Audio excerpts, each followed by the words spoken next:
صلی اللہ علیہ وسلم نے فرمایا الصیام جنہ، فرمایا کہ یہ جو روزہ ہے یہ کیا ہے؟ یہ روزہ ڈھال ہے. اور بتایا آپ نے ڈھال کس چیز سے؟ وَحِصْنٌ حَصِينٌ مِّنَ النَّارِ، فرمایا یہ روزہ ڈھال ہے جہنم کی آگ سے. ایک روزہ رکھنے والا آدمی، اس نے روزے رکھ کے اپنے آپ کو جہنم کی آگ سے بچا لیا. اس روزے کی وجہ سے اس کے اور جہنم کی آگ کے درمیان رکاوٹ کھڑی ہو گئی ہے، اب یہ جہنم کی آگ سے محفوظ ہو گیا. تو اللہ تعالیٰ ہمیں یہ توفیق عطا فرمائے کہ ہم جہنم کی آگ سے اپنے آپ کو ان روزوں کے ذریعے بچا لیں. اسی طرح ایک اور فائدہ محمد رسول اللہ صلی اللہ علیہ وسلم نے فرماتے ہیں الصیام والقرآن یشفعان للعبد یوم القیامہ، فرمایا کہ دو چیزیں ایسی ہیں کہ جو قیامت کے دن بندے کے لیے سفارش کریں گے.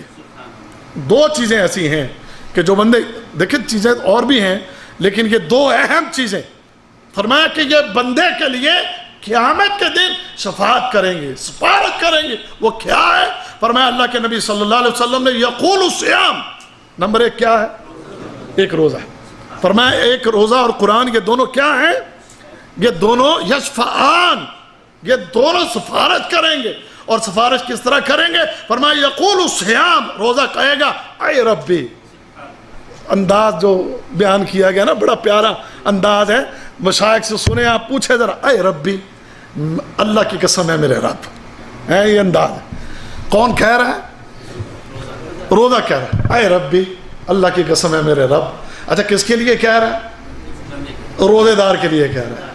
روزے دار اے ربی، قیامت کے دن اللہ کی بارگاہ میں کھڑا ہو گیا اور کھڑا ہو کے نا اللہ تعالیٰ سے بحث کر رہا ہے روزہ، اور کھڑا ہو کے کہہ رہا ہے اے ربی، اللہ کی قسم ہے میرے رب، یہ جو شخص ہے نا منعتہ طعام و شہوات بالنہار، اللہ میں نے اس کو دن کے وقت کھانے سے روکے رکھا، میں نے اس کو شہوات سے دن کے وقت روکے رکھا اور یہ رکا رہا.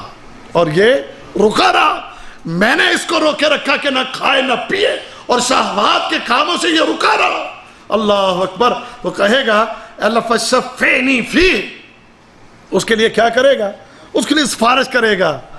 اللہ اکبر کبیرہ. اور اسی طرح قرآن بھی کہے گا کہ اللہ اے میرے خالق، اللہ کی بارگاہ میں کھڑے ہو کے کہ میں نے اس کو راتوں کو سونے سے روکے رکھا، یہ رات کو سوتا کم تھا اور تلاوت زیادہ کیا کرتا تھا، تو یا اللہ اس کی سفارش میں کرتا ہوں. تو اللہ کے نبی صلی اللہ علیہ وسلم فرماتے فیشفعان، اللہ ان دونوں کی سفارش کو قبول کرے گا.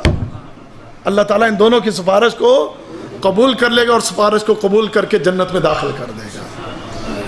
روزہ اور قرآن. روزے نے کیا کیا ہے؟ دو کام کیے ہیں. نمبر ایک تو روزے نے آپ کو کس چیز سے روکا ہے؟ منعتہ طعام، کھانے سے روکا ہے. والشہوات، اور کس سے روکا ہے؟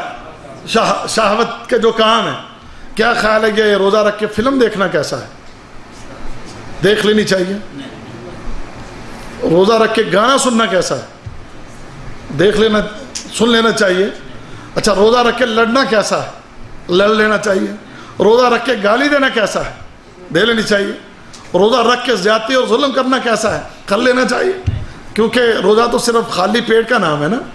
روزہ تو صرف اس چیز کا نام ہے، نہ کھائیں نہ پئیں، بھوکے رہیں اور پیاسے رہیں. کیا خیال ہے روزہ اسی چیز کا نام ہے؟ نہیں، بھوکے اور پیاسے رہنے کا نام روزہ نہیں ہے. بلکہ اللہ کے نبی صلی اللہ علیہ وسلم نے فرمایا ایسے بندے کے بھوکے اور پیاسے رہنے کی اللہ کو کوئی ضرورت نہیں ہے کہ جناب جو صرف کھانا پینا چھوڑ دے اور جھوٹ بھی بولے، غلط کام بھی کرے. فرمایا اللہ کو اس کے بھوکے اور پیاسے رہنے کی